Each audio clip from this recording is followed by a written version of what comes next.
وننزل من القرآن ما هو شفاء ورحمة للمؤمنين ولا يزيد الظالمين إلا خسارا। আমি অবতীর্ণ করি কুরআন, যাহা মুমিনদের জন্য আরোগ্য ও রহমত, কিন্তু উহা জালিমদের ক্ষতি বৃদ্ধি করে। ওয়ালাইকুম রাহমাতুল্লাহি ওয়া বারাকাতুহু। সম্মানিত দিনী ভাই ও বোনেরা, আশা করি আপনারা সকলেই ভালো আছেন, সুস্থ আছেন। আলহামদুলিল্লাহ, আমিও ভালো আছি, সুস্থ আছি। আজ আমি আপনাদের সামনে একটি গুরুত্বপূর্ণ বিষয় নিয়ে কথা বলতে এসেছি। আপনি কি জিনগ্রস্ত, জাদুটোনা বা ব্ল্যাক ম্যাজিকের পুরাণিক চিকিৎসা শিখে নিজের চিকিৎসা নিজে করতে চান এবং অন্যদেরকেও সঠিক পৌরাণিক পদ্ধতিতে চিকিৎসা দিতে চান? তাহলে প্রথমে আপনাকে নিজেকে শুদ্ধ করতে হবে, আপনার আকীদা শুদ্ধ করতে হবে, আপনার নিয়ত শুদ্ধ করতে হবে। কারণ একজন প্রকৃত পৌরাণিক চিকিৎসক কখনো ব্যবসা বা লোক দেখানোর উদ্দেশ্যে কাজ করেন না। তিনি কাজ করেন শুধুমাত্র আল্লাহ সুবহানাহু ওয়া তাআলার সন্তুষ্টির জন্য। তাই আপনাকে কুরআন ও সুন্নাহর আলোকে জীবন পরিচালনা করতে হবে, নিয়মিত আমল করতে হবে।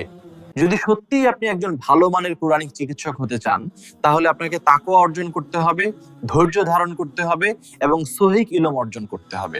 রুকাইয়া, দোয়া এবং কুরআনের আয়াত সঠিক নিয়মে পড়তে হবে এবং সেগুলোর উপর আমল করতে হবে। মনে রাখবেন, শিফা দান করেন একমাত্র আল্লাহ সুবহানাহু ওয়া তাআলা। আমরা শুধু চেষ্টা করি, আর বাকি সবকিছুই আল্লাহ সুবহানাহু ওয়া তাআলার হাতে। আল্লাহ তাআলা আমাদের সবাইকে সহিভাবে বুঝার তৌফিক দান করুন এবং আমাদেরকে তার কালামের মাধ্যমে মানুষের উপকার করার সামর্থ্য দান করুন।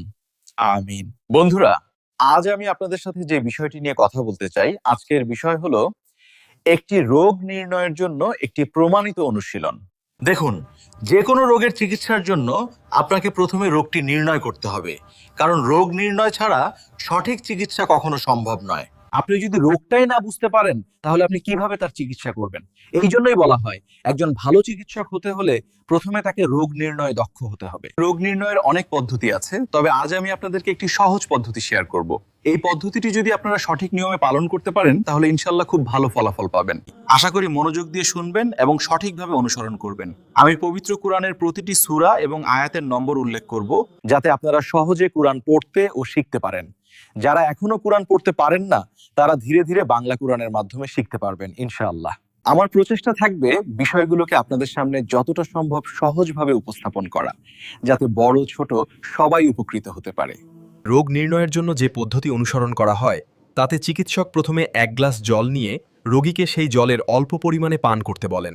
এরপর আপনি রোগীকে জিজ্ঞাসা করবেন, পানির স্বাদ কেমন? যদি রোগী উত্তর দেয় যে পানির স্বাদ স্বাভাবিক রয়েছে, তাহলে পরবর্তী ধাপে আমল শুরু করা যেতে পারে। আর যদি স্বাদে কোনো অস্বাভাবিকতা অনুভূত হয়, তাহলে সে অনুযায়ী বিষয়টি বিবেচনা করতে হবে।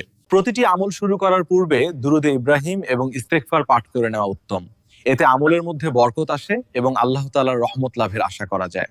দৃঢ় বিশ্বাস এবং সম্পূর্ণ আস্থা সহকারে প্রথমে রোগ নির্ণয়ের জন্য আল্লাহ তাআলার সাহায্য চাইতে হবে।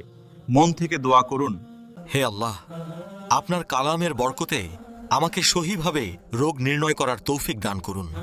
এরপর দুরূদে ইব্রাহিম 11 বার পাঠ করবেন। তারপর বিসমিল্লাহ সহ সূরা ফাতিহা 11 বার পাঠ করে পানিতে একবার ফু দিবেন। তারপর ক্রমানুসারে সূরা আল বাকারার 255তম আয়াত অর্থাৎ আয়াতুল কুরসি, সূরা আল কাফিরুন, সূরা আল ইখলাস, সূরা ফালাক এবং সর্বশেষ সূরা নাস, প্রতিটি সূরা 11 বার করে পাঠ করবেন এবং প্রতি 11 বার শেষে পানিতে একবার ফু দিবেন। ফু দেওয়ার সময় লক্ষ্য রাখবেন যেন আপনার মুখের সামান্য লালা পানির মধ্যে মিশে যায়। এরপর সেই পানি রোগীকে পান করাবেন এবং তাকে জিজ্ঞেস করবেন পানির স্বাদ কেমন লাগছে। যদি পানির স্বাদ তিতা লাগে, তাহলে জিনের সমস্যা। যদি টক লাগে, তাহলে কালো জাদুর সমস্যা হতে পারে। পানির স্বাদ স্বাভাবিক, তাহলে এটি সাধারণ শারীরিক সমস্যা হতে পারে। প্রিয় ভাই ও বোনেরা, এভাবেই পানির স্বাদের মাধ্যমে একটি প্রাথমিক ধারণা নেওয়া যায়। আজ এখানেই শেষ করছি। আপনারা সবাই ভালো থাকুন, সুস্থ থাকুন। আসসালামু আলাইকুম ওয়া রাহমাতুল্লাহি ওয়া বারাকাতুহু।